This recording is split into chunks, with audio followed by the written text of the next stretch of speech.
Oh, you should be able to see everything now. Look, so my background is industrial, and I first came across RCDs some in the late 90s. And I worked for General Motors, and General Motors were pushing these things, and we were very much a Square D organisation. And Square D has morphed itself into and been snapped up by the Schneider empire. So I'm unapologetic about having been a Schneider presentation, but the arc fault detection's come a long way in the last 20 years, or actually 25 years, from a simple arc detection and right through to incorporating RCBOs into it, and now they've included the RCD. So gone are the days now where we used to have 3 separate devices, and now we've got these things as one complete device. They're not cheap by any stretch of the imagination, typically $300 at trade price for one of these little beasts, but they do afford some protection. And during the presentation, you'll see references to ASNZS 3000 2018 version. So it's creeping along, but we can pull some bits out of that we can choose to use. And arc fault detection appears in there, and there are some really good applications for these devices, which we'll talk about later on. But I'll kick this presentation off and a little bit about arc fault detection.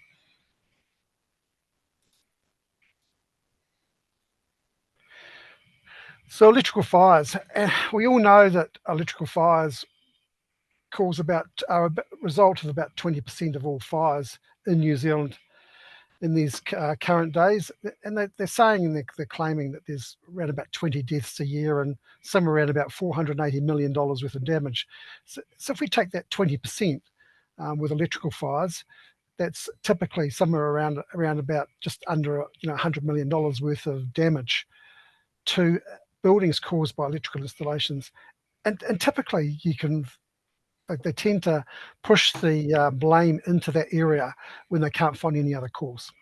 But some of the people out there are quite smart, and they can actually tie these things down very, very well. So there's typically the other sources of the fires are buildings, grass, others, vehicles, rubbish, outbuildings, and forests. So 20% of that's quite high.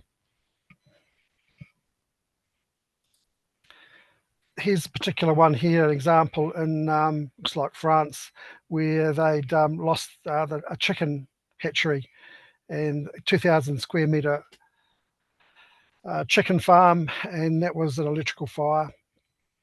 And one of the things we're going to talk about as we go through this is how we can prevent these electrical fires. This one here, as probably everybody's aware of, is that the Grenfell Tower fire. And some people may know, but the cause of that fire was put down to a faulty fridge, which then set fire to the wall, and the outer sheath caught fire. And the resulting 72 people died, which is a horrible situation and caused by the other factors. But what kicked the whole thing off was, unfortunately, was an electrical fault. Another one here where there was a maternity hospital, electrical fire, resulting in 8 infants' deaths. There's a trend here in the graphs where you can see that electrocutions, and we've done a pretty good job of preventing electrocutions by the introduction of RCDs.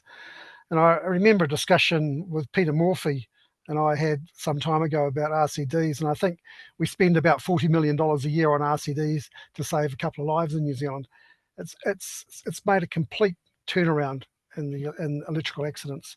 It's a little bit hard for people to commit suicide too with now with RCD protection, because the breakers will trip. So it's trending down, which is really good. So we started out initially with protective devices, and we all know the situation where we protect against a fault between phase and neutral or phase and earth, where we want to operate the protective device, whether that device is a fuse or a circuit breaker. And then we introduced this residual current devices, and that then protected the person and animals as well, because that's one of the 3 things that we're supposed to protect as part of our regulations is people, animals, and property. There's also the introduction of surge registers, or over voltage detection, So some items trip with over voltage.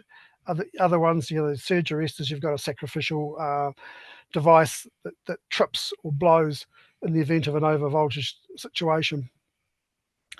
But now they've brought in this arc fault detection, and AFDD is what it's symbolized as, and it's pretty much a new generation device, which has also included RCD. So you've got a one-stop shop there for a protective device.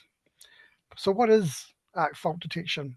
Well, we all know about the parallel fault, phase to neutral, phase to earth, but we don't tend to realize that there's actually a series fault.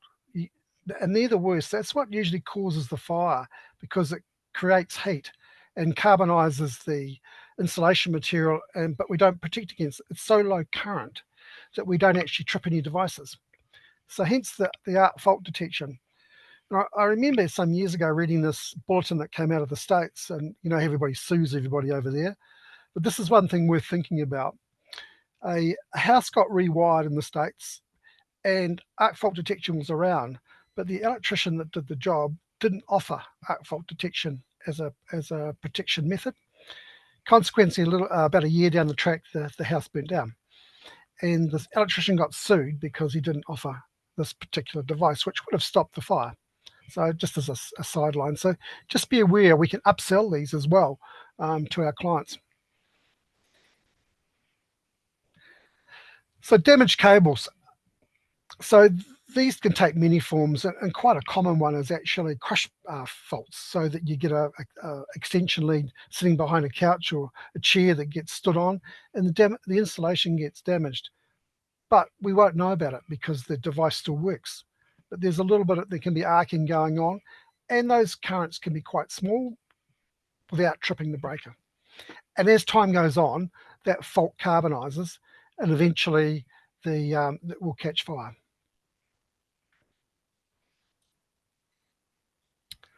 So we've got one of the common ones is things like aging wall sockets or light switches. The old PDL 60 socket units, and I can't remember what the light switch variant was, but they end up with loose connections. So the spring tension on those contacts over time relaxes, and therefore you get a higher resistance across the switch contact. Then you've got the older cables that get damaged or poor connections in junction boxes. And then we've got the misuse thing of, obviously furniture damaging the cable, mishandling of the sockets and cables where they can get kinked, and even the do it yourself where they've drilled through the cable and not necessarily gone through it, but and maybe tripped the device, but then reset the breaker and it's all good. But the actual fault is already there.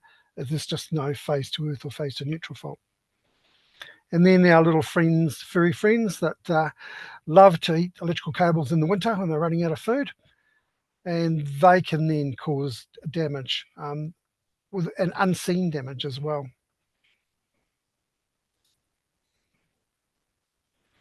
So a series arc fault, and in the picture there, you've got a connection device, a circuit breaker, whatever it is, contactor, where you get a loose connection, and that then becomes a series fault, a series arc fault. Now these devices are pretty smart. They've been adapted for New Zealand for our conditions, 230 volts, and the types of things we operate. The smart thing about these things is that they'll recognize our day-to-day items like universal motors, drills, washing machines, and things like that. They recognize the pattern, the current waveform pattern, and if it gets anything different from that, then they will trip. So that's the series fault, and then you've got the parallel fault and that can then once again cause a fire, but that doesn't actually cause a short circuit. So the protective fuse or circuit breaker will not operate. It'll just happily, quietly fizz away there and eventually cause fire. And then it causes fires to the surrounding items, carpentry, furniture and things like that. This is a graph that sort of shows you the the parallel arc, and you've got, remember the tripping times, we've got to clear a fault within 0.4 of a second with a circuit breaker. Here we show that the series arc is way below the current required to trip these devices. And here with the series fault, Not in there. do you want to mute that one, Stephen? Yep. The arc fault current can be as low as 2.5 amps, and then they've got a maximum breaking time of 1 second. Then we've got the parallel arc, all right? So we're well known what the parallel arc is, if you like, a short circuit. And it's got 75 amps flowing, and you've got 12 cycles there for it to operate in. So what we're really pointing out here is that with that series arc, you'd never ever clear the fault with a standard fuse or a circuit breaker because the current is just too low.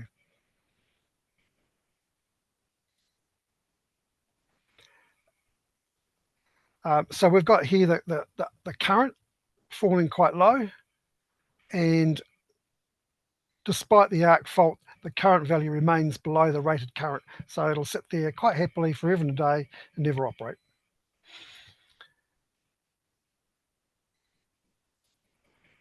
This is a little demonstration of a test with a standard breaker with a fault that's been introduced with a phase series fault on the phase, and you've got a standard circuit breaker, and we've got a arc fault detection breaker. So I'm just going to play this little demo.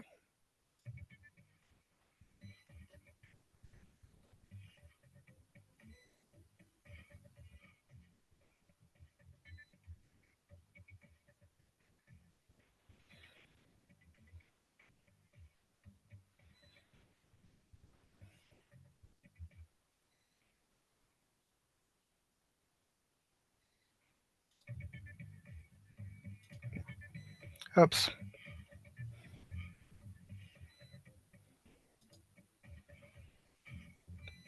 Sorry, I was playing that one again.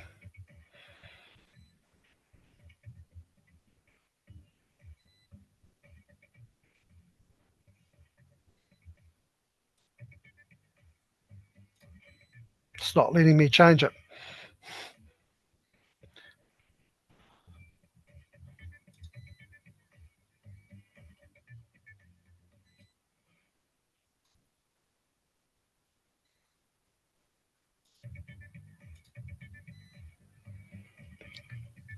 I'll skip that one. It goes on to show that the circuit breaker clears, but I've got another demonstration of that on another slide. So here we've got, they talk about the load. So you've got various arc current is dangerous if it's higher than 2.5 amps. So you look at the standard wave, all right, where there's no arc, and then you look at the arc wave, so on a resistive load. So there's a little bit of, you can see across here, and I'm assuming you can see my cursor, Heidi? Yeah, cool. So you can see that how the wave changes with the arc there. And then you've got the things like the washing machines right there with no arc. So there's a bit of a resistive load there. And what it does is these devices have built into them that detection which it ignores. So we've got a before arc current flow, standard current flow, and then during an arc you can see that the different wave pattern. That's what it's looking for. And then they're looking at the magnitude of it as well. So they're generating low and high frequency disturbances, which will cause a distortion of the sine wave.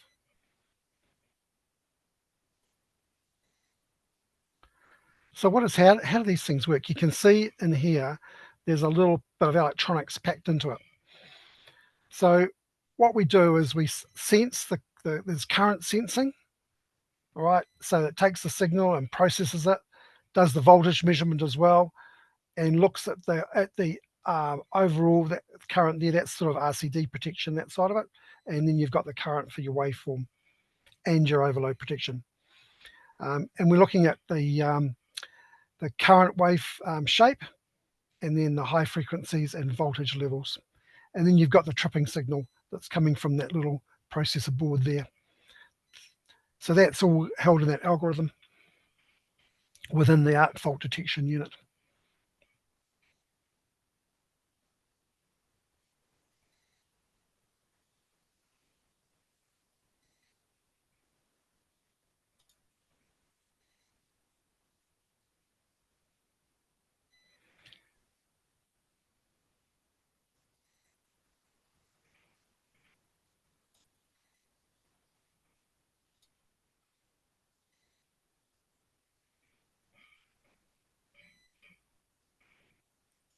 Whoops, what's happened?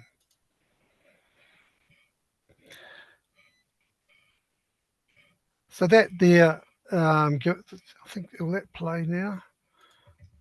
Yep.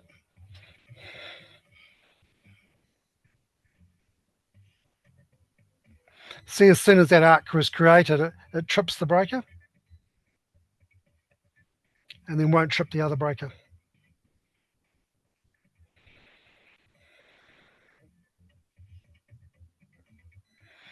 So it reduces that that arc quite significantly.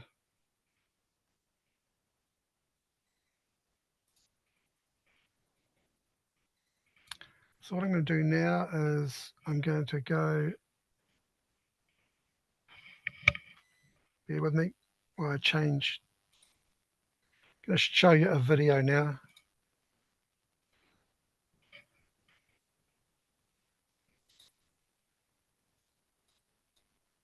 Electrical hazards are one of the leading causes of fires.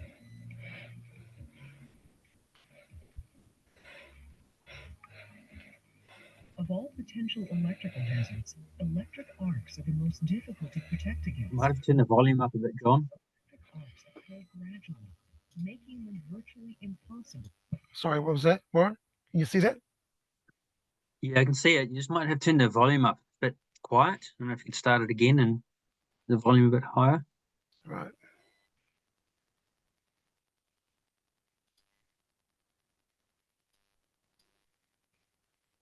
It's up to maximum. Don't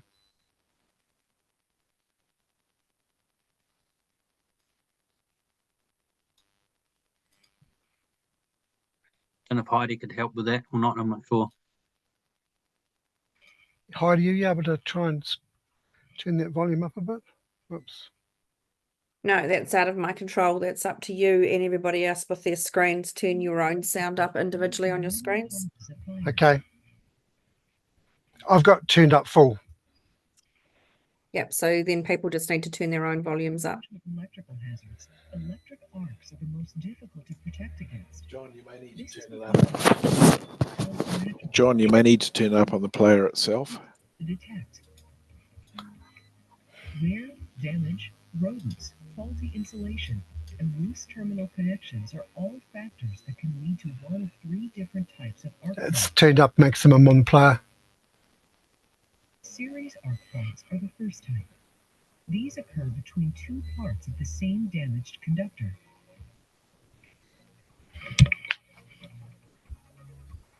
Parallel arc faults are the second type.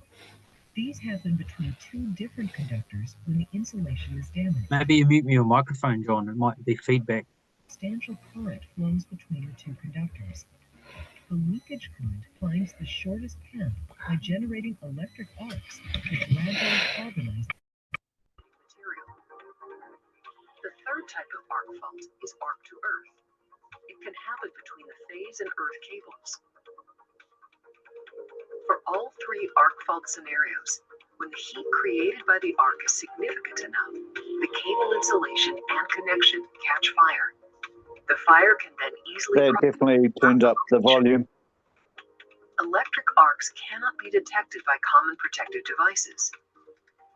For example, because arc currents are lower than rated or short circuit currents, MCBs cannot detect such type of faults.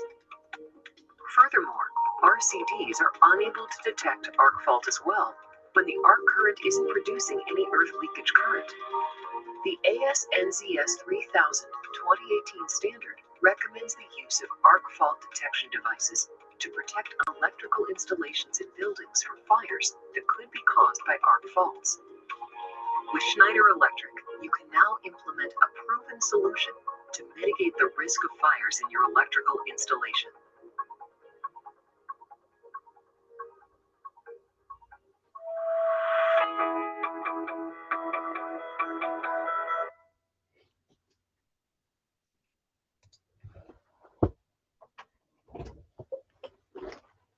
It was my headphones that were causing the problem. Did you want me to replay that, or do you want to, has everybody got it, seen that one enough? Yeah, if you could replay that, because we really didn't get the whole thing, that would be cool. Okay, I'll unplug my headphones. Okay. Electrical hazards are one of the leading causes of fires. You don't have the screen up, John. Of all potential electrical hazards, electric arcs are the most difficult to protect against. This is because electric arcs occur gradually. Electrical hazards are one of the leading causes of fires.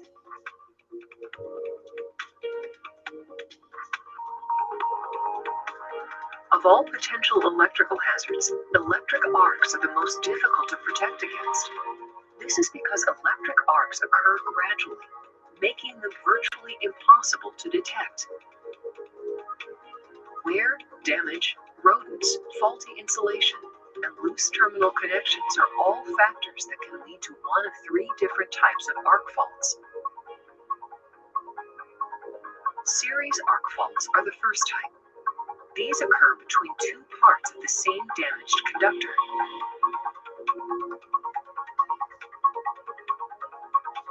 Parallel arc faults are the second type.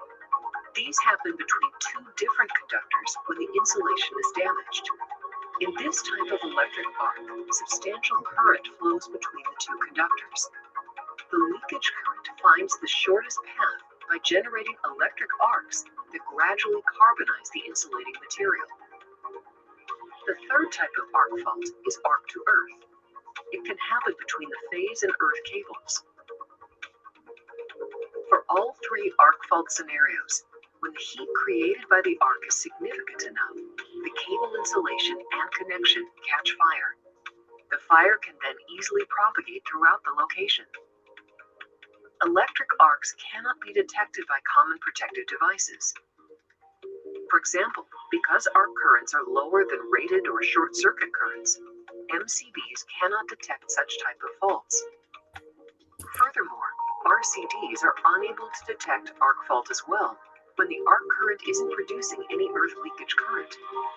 The NZEIA 3000 2018 standard recommends the use of arc fault detection devices to protect electrical installations in buildings from fires that could be caused by arc faults. With Schneider Electric, you can now implement a proven solution to mitigate the risk of fires in your electrical installation.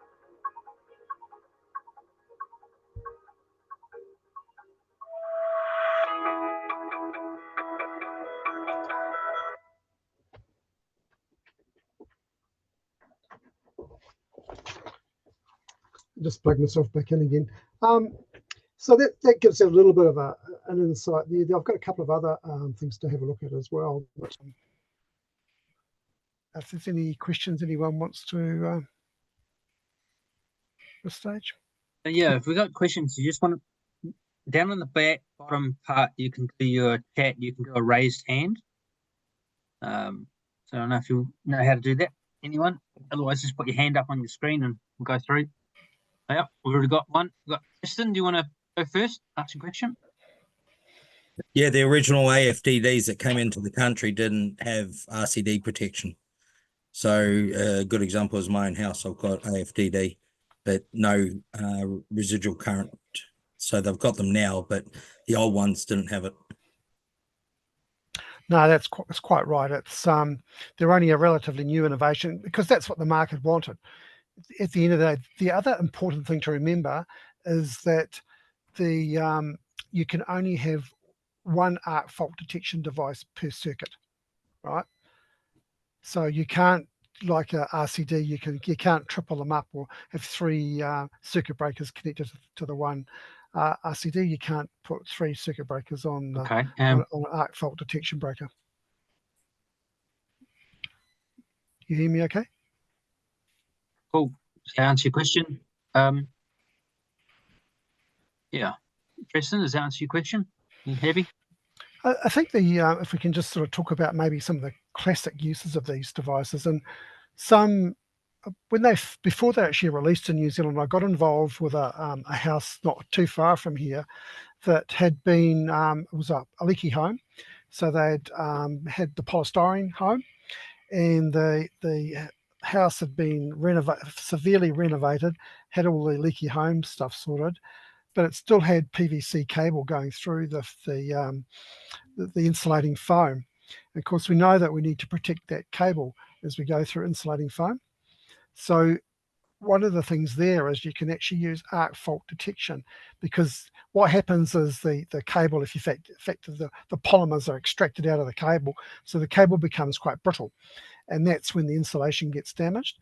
So these arc fault detection circuit breakers will protect against a fault in that sort of cable. The other classic one is, and I don't know if you get requests from electricians about how do I protect an old TRS circuit, but I can't get them to rewire it. It's in the roof, or it's in the between floors, or something like that. So these devices are perfect for that, all right? Because at the end of the day, a TRS cable, when it fails, will either arc phase to neutral, or a series fault, a series arc, or phase to earth. So these things can protect against that as well, and trip. And there has been instances where insurance companies will accept that. Quite often when a house is, an older house is purchased now, the insurance company will there's 5 things that they have to have done to them. One of them being rewired. And if you can't get in there to rewire, say, the old lighting circuit, which is TRS, this is the perfect solution. And they are accepting it as a solution, which is really good. Yeah. Cool. Thanks, John. We have another hand up from Peter Wrigglesworth. You want to ask your question? Yeah. How do you test these, John? They have a test button, but but I mean, if they got an RCD on them, can you still? Yes, you can still do. RCD as an RCD. Yes, you can. Yep. And how do you know if the arc detection's working, apart from the test button? That's the only way at the moment. Yeah. Yep. I guess you could put a test. You could probably put a little series circuit fault there that could probably test it that way. But no, push the test button. The other interesting thing is, while we talk about RCDs, they appear to be only released the 30 milliamp version of the RCD, so you can't get the 10 milliamp version yet, right?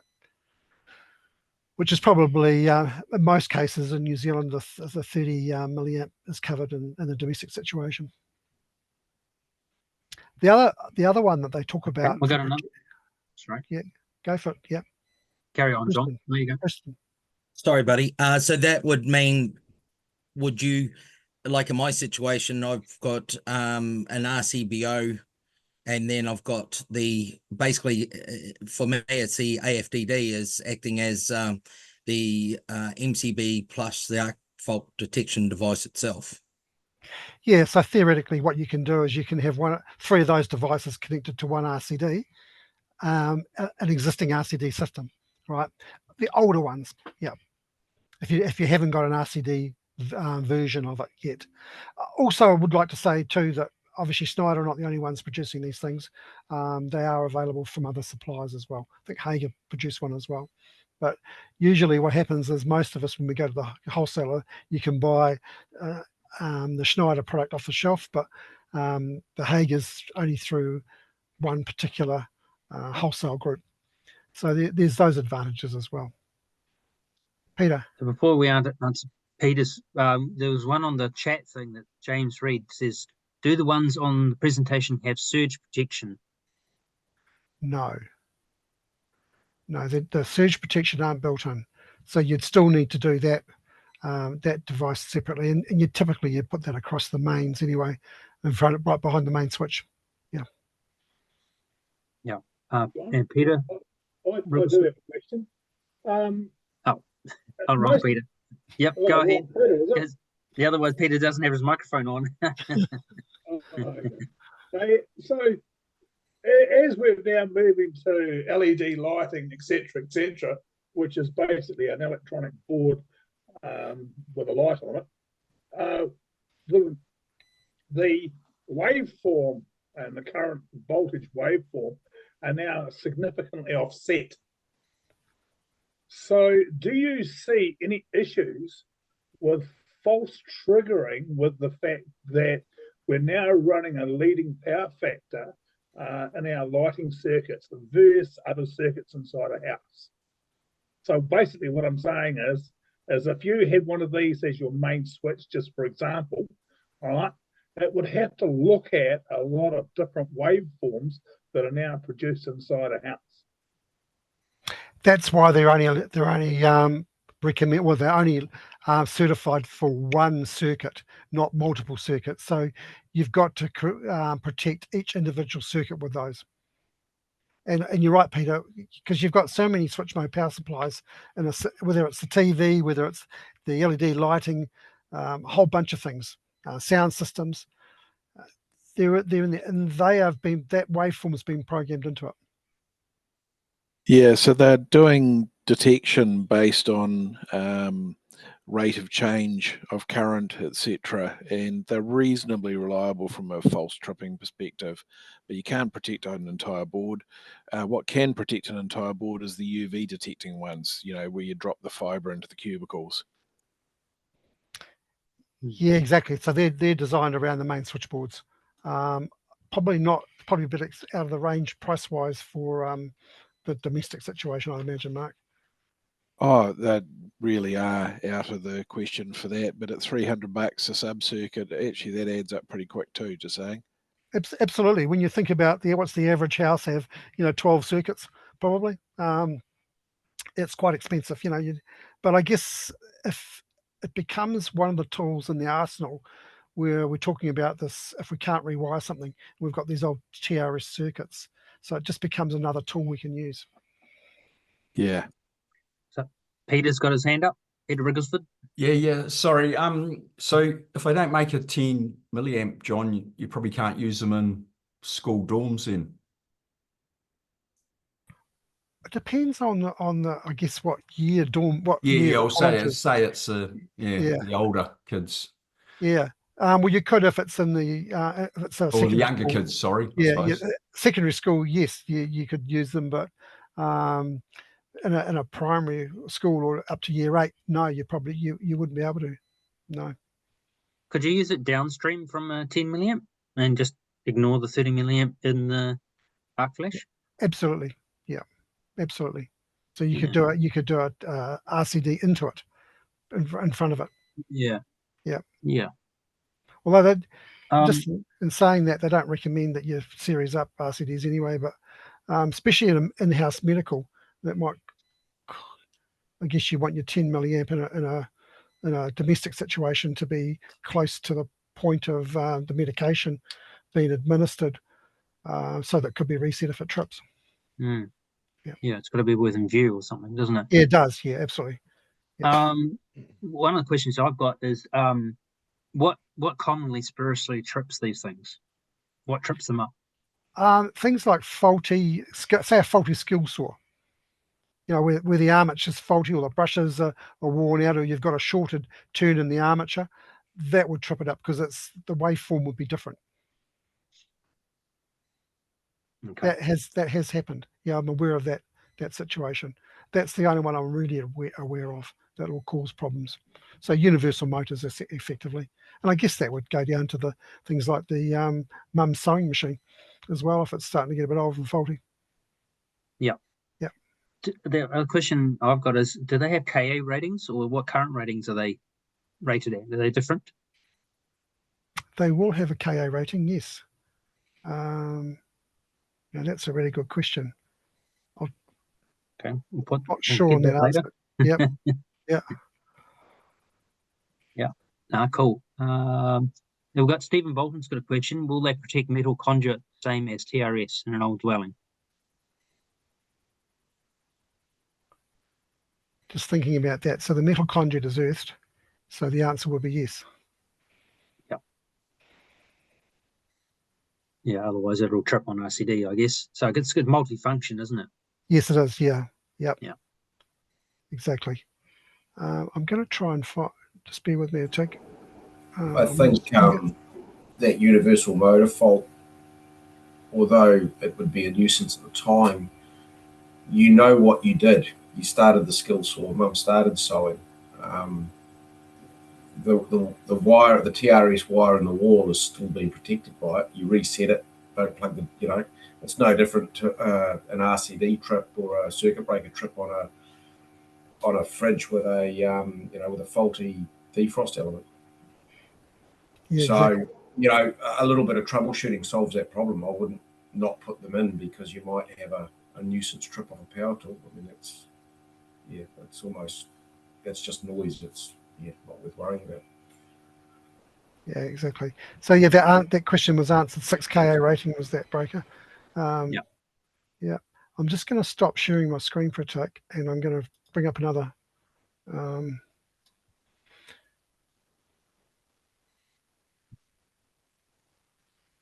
So that would be the next question. How do you find a trip? If it's something like a rodent chewed something in the wall, maybe.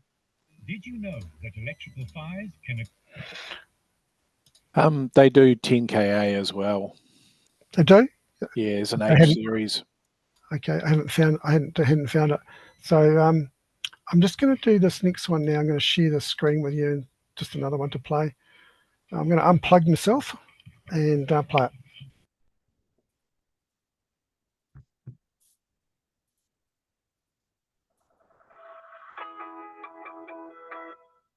Did you know that electrical fires can occur even in homes equipped with an RCBO?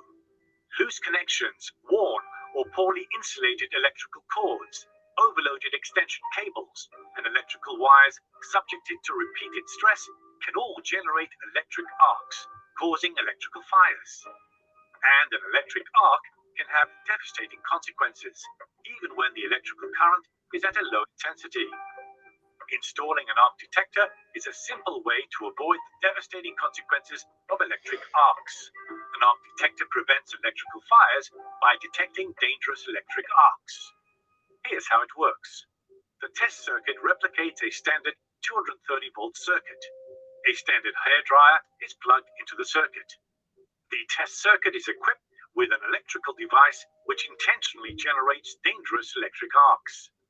The simulation creates a loose connection by very slowly separating a carbon electrode from a copper electrode. As the electrodes move out of contact, a series of electric arcs are generated, which can rapidly turn into a fire in real-life conditions.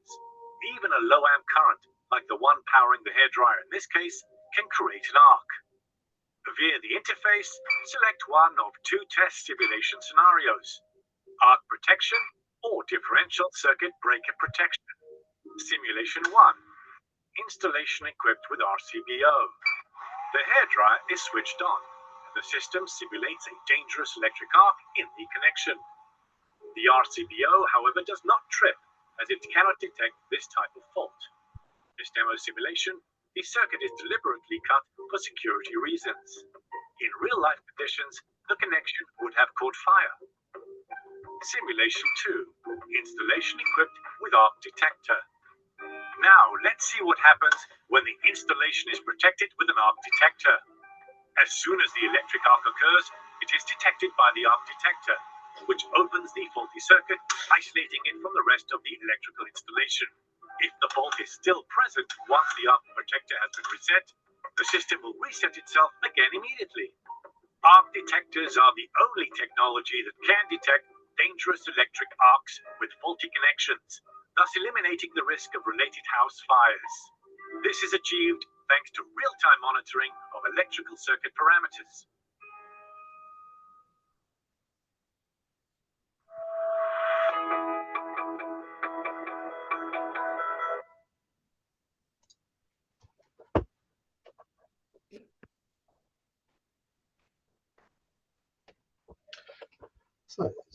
So that's just another example there. So just to recap then, where these things are ideal is that we can use them to any, what 2018 says, anywhere where we've got valuable artwork, type things, museums, all those sort of places, dormitories, and things like clubs as well. You know, you think of the old ski club up the mountain in Ruapehu, those sort of places, or anywhere where there's likely to for a combustion to occur, even in warehousing operations as well.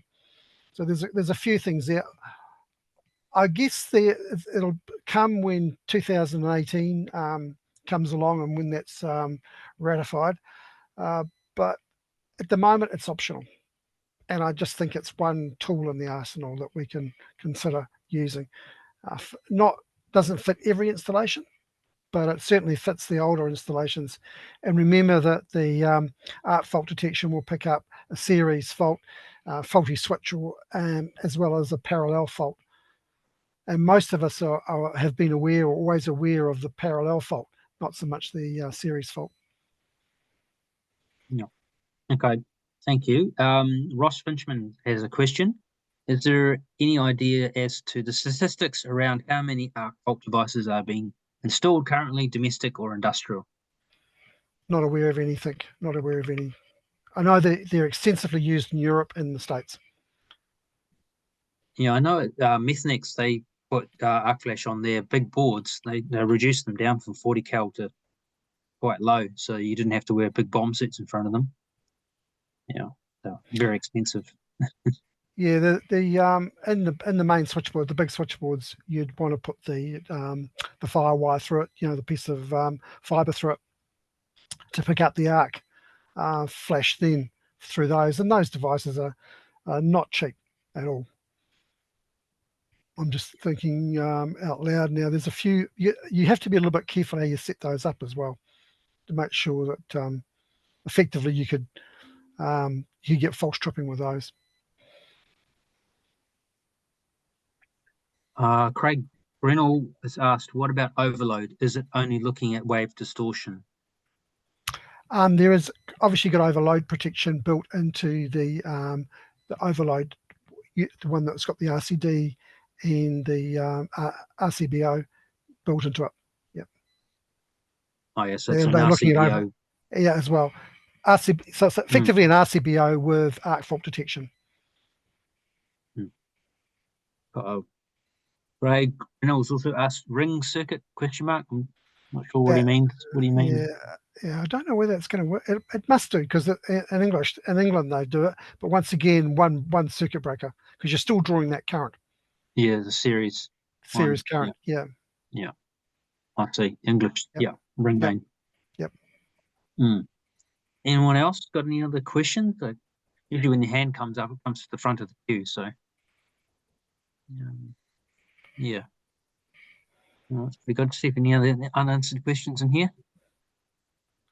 I think. Yeah, Mark Harris said the early AFDs didn't switch to neutral originally. No, they didn't. Yeah. Yeah, so there's no way. So if you've got a spurious trip somewhere, you have to go hunting for it, I guess. Any ideas how you'd find that, with a time domain reflectometry or something, or? Yeah, I think that would be the only way you could do it is TDR. Yeah. Yep. Yeah. Or a bit of thermal imaging. Thermal imaging, absolutely. Yeah, that would pick it up, especially if it's a switch or a socket outlet causing it. That would pick it up as well. Yep. Yeah. I think you've already done a little bit of talk for us on thermal imaging, haven't you? Yes, I have. Yeah. But, so I think I've probably just done my time now. So if there's any other questions, that's pretty much just whet the appetite there on arc fault detection. Yeah, no, that's really good. It's got me thinking about, especially my house here. And I just had some friends, their garage was burnt down, and it was a fault with a socket outlet or something. So, yeah, I'm sure they'll want one. Exactly. And I think the other thing, just to remember that it's a great thing for the insurance company as options. And it's giving people options as well. Yeah. Obviously, it's not going to suit everybody, because the average house is going to be about, probably, although they're about $300 trade, you know, I don't, depending on what people are charging, you know, typically that could be $3,000 or $4,000 for a house load. Not necessarily that extra, but probably a $3,000 premium on top of a rewire or a rewire to do that. Yeah. Using those devices. Does anybody else want to come off microphone and have a question? I think the other thing too, when I was been talking to the supplier, the volume is not high, because remember, these things are designed especially for New Zealand with our conditions and our voltage. So I guess as time goes on and these things become more popular, a bit like RCDs when they first kicked off, they were quite expensive. I guess in time the value of these things will come down. Sorry, John, Mark here. Especially designed for New Zealand. New Zealand's no different from a hell of a lot of the rest of the world. Yeah, well, voltage conditions and things like that. Yeah, but they do say that they were adapted for New Zealand conditions and tested for New Zealand. Right. Mm-hmm. Oh, cool. All right. Any other questions? Otherwise, we'll get on to Mark. He's got some important news about what EWRB are up to. I've got one question, guys. And it's actually personal for me. How are these working if you're looking at what is essentially a submersible pump? Like a septic tank pump and stuff like that in the more rural areas?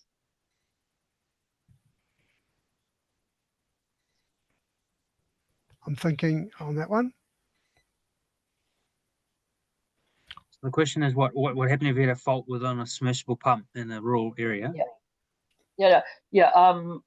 Septic tanks, you've got to have a pump in it. Yeah.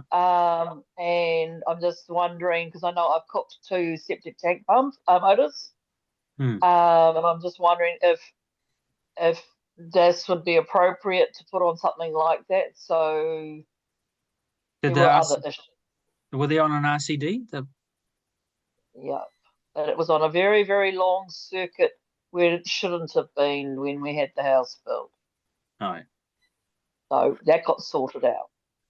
Yeah, I'm just thinking what's the most likely cause of a motor to fail in that situation, and because they're normally submersed in water or other things, so they're getting quite a bit of cooling, so they would tend to fail through over voltage, maybe in a rural area with lightning strikes. Or jam, Matthew Burke put it. Yeah, macerator pump would just be they always die for the same thing. Yes, for some reason. Yeah, or the seal fails, you know, the connection fails with it, that seal when it goes into the motor. That would be the most likely causes of a failure. Yeah, the first, if you ever smell boiling shit, it's not nice. That conjures up some horrible thoughts. Yeah. Did you smell hey, that as Ray, well? it wasn't single wire earth return, was it? No, it was not single wire earth return. But the long circuit, it was a long circuit. It was we had a professional house building company move it, did the house. I tried not to be involved because, you know, worst thing you want in designing the house as an electrical engineer. And then we found the problem, and I had my own favourite electrical company come in and do it. And we split the whole circuits out, but it was bad, man. It was bad. I'm just wondering whether I'm going to get one of these put on that particular circuit. I'm just wondering whether it's worth it. Mark here, I'd say probably not. No, I'm just thinking that. Yeah, I'm thinking the same. It'd be more likely to fail with moisture to earth. So an RCD would be the. Oh, it's got an RCD on it now. Did not really have one on properly the last time. So okay, thanks. I just want to ask a question. Yep. Hey Ray, where's this pump located? Where's the actual potential? If it was going to fault out, where is it located? It is located inside the septic tank. Inside the septic tank. So if it caught fire, I'd have a really horrible smell out the back of my property. Yeah. So submersible EX. Yeah. So basically, it wouldn't be really too much of an issue. A lot of the faults are on joints There's a lot of people that when they replace the pumps, they will put a heat shrink joint in there, and the gases from the septic tanks are very abrasive to everything. Nothing really lasts inside there, and find a lot of them are the joints themselves have failed. And Matthew Burke's quite right. If it's a real long circuit, you have under voltage to the motor, and it'll get hot because of that. Motors don't like under voltage. No, they definitely don't. So okay. I was just wondering whether it would be a good thing for that, but I'll take the collective advice and say no. But I have another couple of circuits. I'm thinking of adding a couple of things to my switchboard. Good idea. Good. Thank you. All right, John. No one else got any other questions? Just the fact that it's two-way, so it's double the width of a standard MCB, so it's equivalent to like a standard RCD. So you've got to take that into allowance on your boards. Yeah. There's one thing about my board is actually quite larger than it needed to be. That's the only thing I interfered with. Cool. Thank you, John, for that presentation. That was really informative. Thank you for the time. Cool. Pleasure. Catch up. You can stick around if you want to and listen to what Mark has to say, or take it away, Mark. Okay, thanks everyone. So EWRB, we had a catch up earlier this month, earlier last month, I should say, with the EWRB.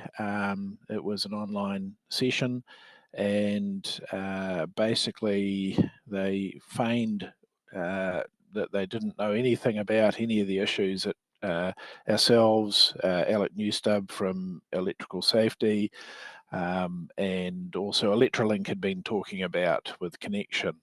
So within the Gazette notice that was done to bring in the new classifications for licensing, there were about 4 faults with it. One of them being that electrical inspectors are only allowed to inspect their own work. Another one being that the 3 new classifications, which are cardiac protected, hazardous areas, and mains parallel, the requirement for those came in on the 1st of September 2024 this year. However, the actual classifications only become official 1 September 2025. So for the next year, even if you've got the endorsement isn't real until next year. So basically anyone doing inspections on anyone's work other than their own is currently non-compliant, and anyone who does any work, be that electrical work as an inspector or inspection on mains parallel, on cardiac protected and hazardous areas, is pretty well committing an offence. So it was pretty annoying that they didn't know anything about it, and then when it was pointed out to them, they needed several weeks and a lawyer to read something that they expect every electrical person to be able to read themselves. The Gazette notice has 2 limitations of work, and they're still calling it our problem rather than theirs, which is kind of rich and royal. We did get a legal opinion today, which is pretty cool. Points out that yes, pretty well everything we said is correct.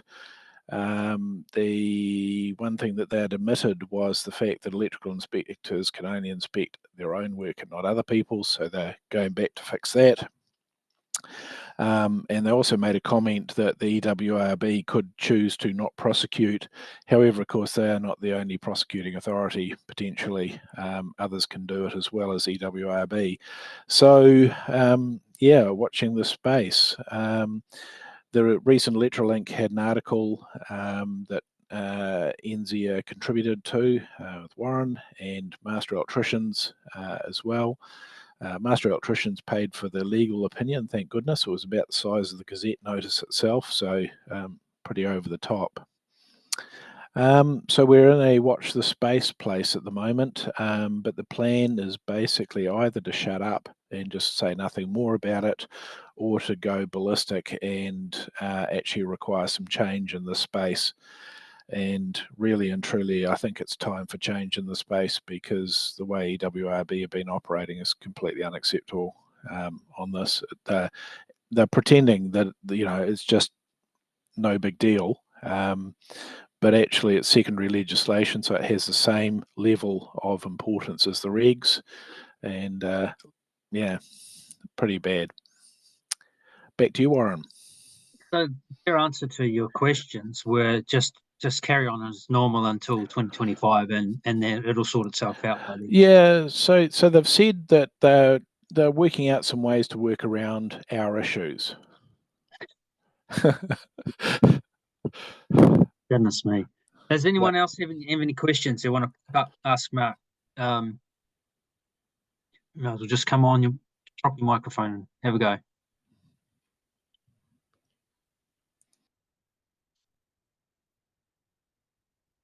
Yeah, can we not just lay a complaint against someone and see what happens? Someone's done an inspection. Well, it is an interesting one. The other one, of course, is that routine high-risk work, high-risk work is routinely audited, and the first time someone gets audited, you know, that will be non-compliant. I know I've put a ROI in just recently with the probably shouldn't admit to this, but anyway, with the high risk database with the new number, so we'll see what happens. No, I think you should. Basically, the advice during the session with EWRB was that nothing to see here, nothing wrong, keep on going, life's great. So you know, basically, yeah, pretty blasé, really. Mark, who was these members of the EWRB? That how far up the food chain were they, or was it the board itself? Previously, when we were trying to bring it to their attention, we did it with Scott, with Maddie, and also with Russell Keys, who's the chair of the board. All of them got to know that there were problems, and they during the session with the registrar plus with Scott and Maddie in there, Scott and Maddie tried to pretend like we hadn't done anything and spoken to them or anything like that, and the registrar was saying, no, we don't know anything about all this, even though it was like the open letter from Alec Newstub was published last month's or 2 months ago's Electrolink. You know, so they're just like la la la la, nothing to see here, nothing happening. Sean Smith's got a question for you. Do you wanna? Oh, cool. Yeah, okay. Wasn't sure if I quite heard you right, because you said that we're only allowed to inspect our own work. I didn't think we were able to inspect our own work. Is that one of the mistakes? So high risk work, it needs to be independent inspection. So absolutely you cannot inspect your own work. Yeah. However, within the Gazette notice, it says you're allowed under 1A and 1B to inspect PEW as long as it's your own work. Yeah. It's bonkers. Absolutely bonkers. Yeah. Right. Slight error. The amazing thing is that, you know, they authored it, and admittedly the person who authored it apparently no longer works there, but it obviously must have been reviewed, and then when we brought to their attention these problems and highlighted them with circles and highlighting and all that kind of stuff and explained it all to them, they said, oh no, we can't speak on the fly on this, we need to come back to you in the fullness of time. And we said, well, fullness of time, no way. And yeah, but they're still basically just trying to pretend there's nothing wrong. No issue, nothing to see here. And what are master electricians going to do from here now they've got legal opinion? Well, they've engaged their communications people to start looking at the individual ministers we need to go and speak to and what the messages we need to be saying to them are. And the sort of change that we need, because I mean this is actually just another piece of not fit for purpose guidance on what the rules are and what testing is. It's just yet another piece of the jigsaw that's completely fucked up and needs to be fixed. Yep.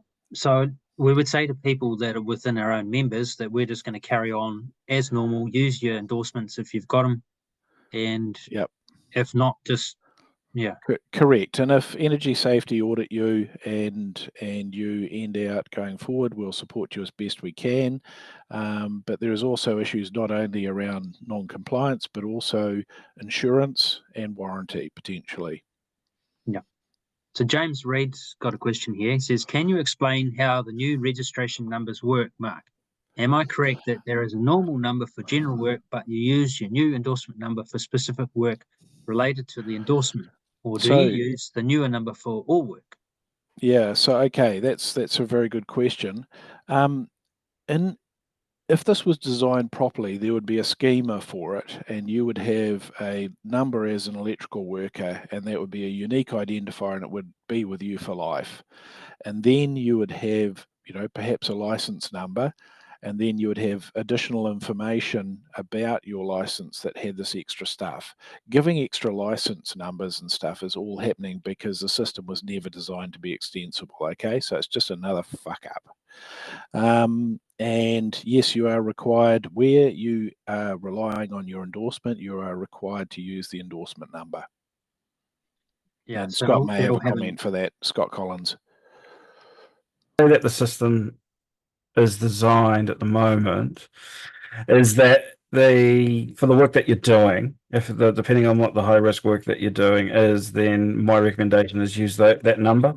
I can't go into details in regards to compliance action if on the audits, etc. at the moment, because we're still trying to figure out what the heck's going on with this as well, because I've asked the board as well, and they said information's coming. So it is annoying the fact that this is actually happening, because it should never have gotten to this stage. Being a government department, everything's true and correct. There's nothing wrong. We don't see anything wrong with it, if you know what I mean.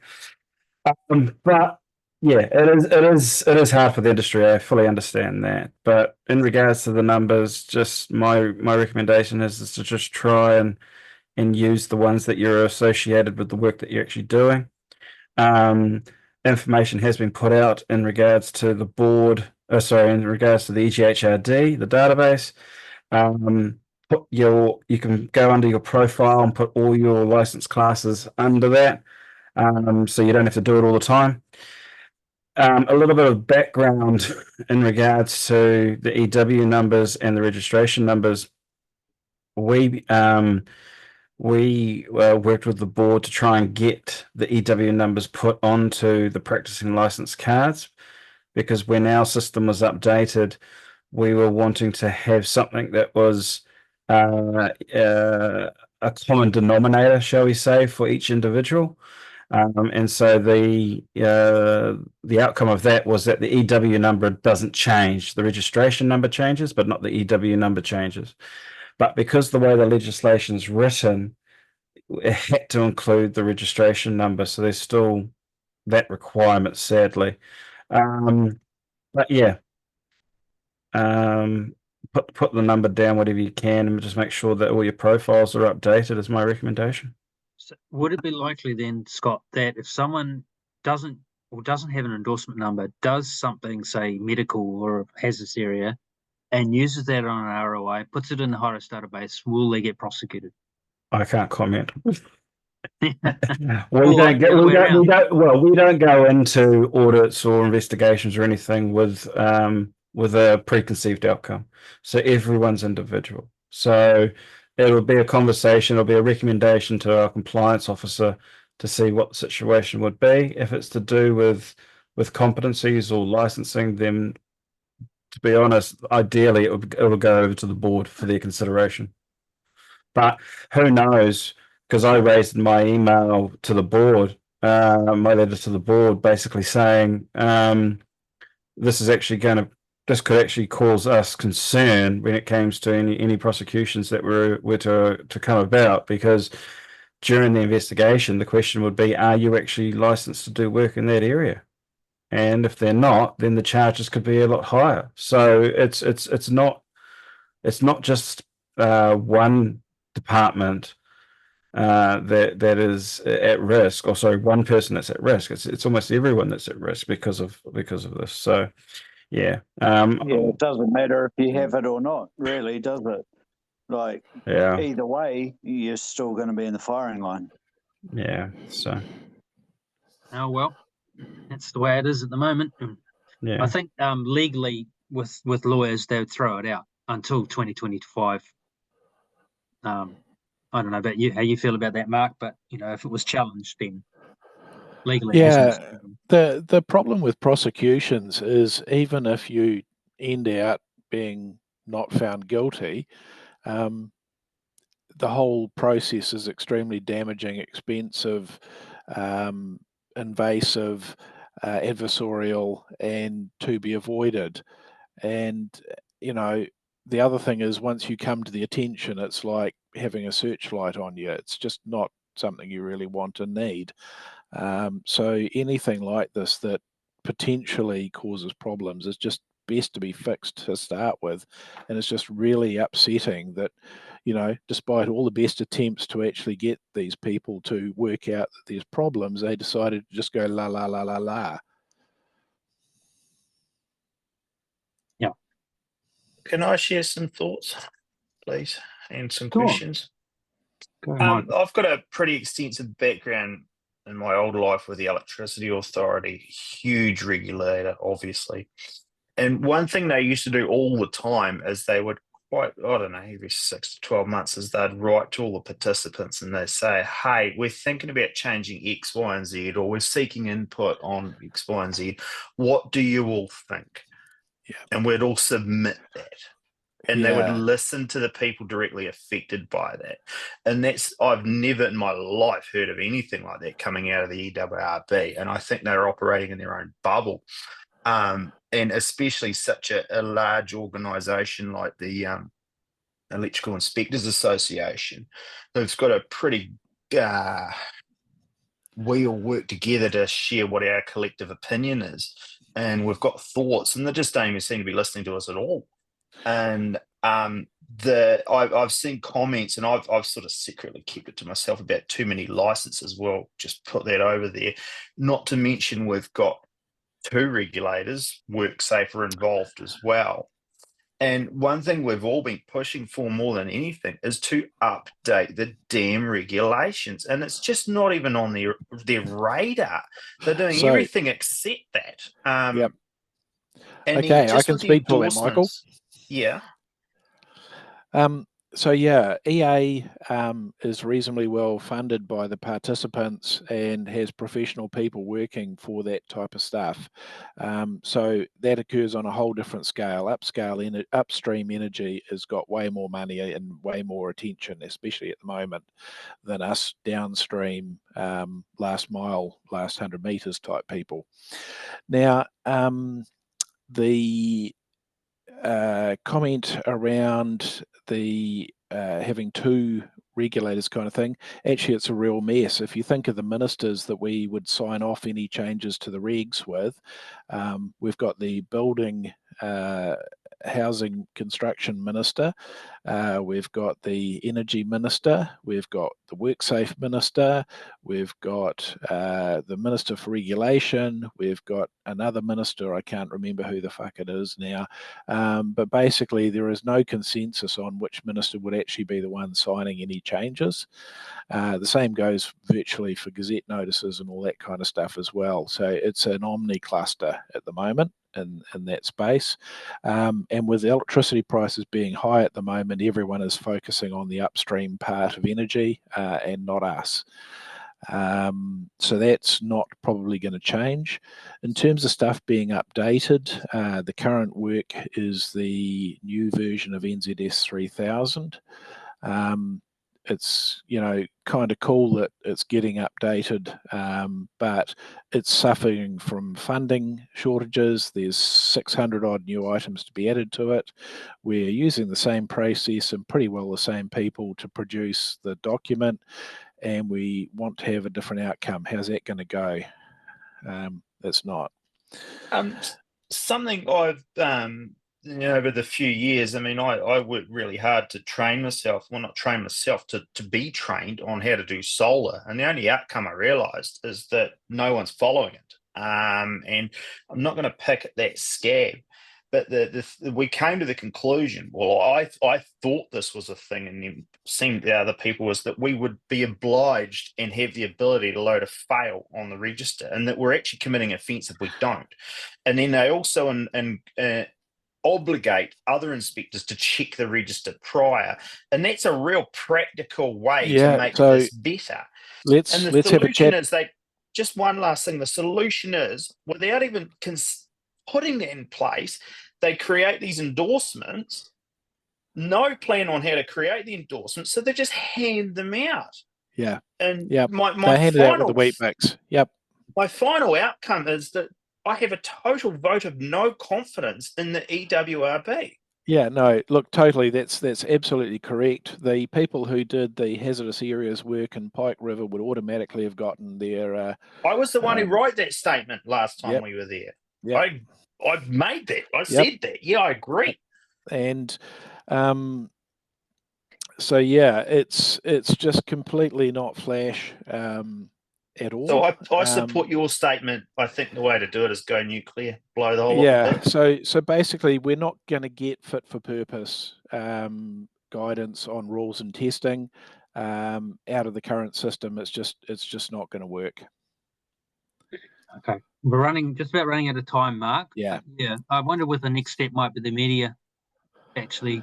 Yeah, so media is definitely involved with ministers, but the media's role is to amplify the message. It's actually the engagement with the ministers, and remember, they're all massively overloaded with information. So you've got to use the amplification of the media to get their attention. Yeah, and to answer your one, Michael, about the ROIs that are non-compliant, I'm pretty sure that Scott has said before that you can put that in and then email WorkSafe or the Energy Safety with a non-compliant, and they'll follow it through. Is that correct, Scott? I think what we've said before previously is to put failed in the job description or failed ROI in the job description. If it's unsafe, then send it through to us. But if you say failed ROI or whatever, then you can. But you do have the option if you really want to. You can send it through to info at Energy Excuse my Safety. ignorance. Scott, are you from WorkSafe? Yes, I am. I apologize, I didn't know that. That's right. Ironically, I don't qualify for the automatic endorsement for solar because I keep failing. So I haven't been signing off many in the database, you see. So with Glenn, he has sent me a confirmation that I've done his course, and he's since sent me a quiz to back up my knowledge of solar.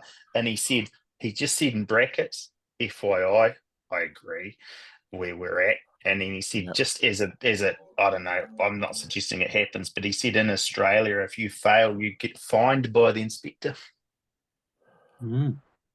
Yeah, inspector might have more teeth. So just on the business of COCs and ROIs and stuff, it would be really, really cool if it was like warrant of fitnesses, that, when you get a fail, everyone knows what it is and why it was there, in terms of anyone coming along to do work on this afterwards. That would be really, really cool.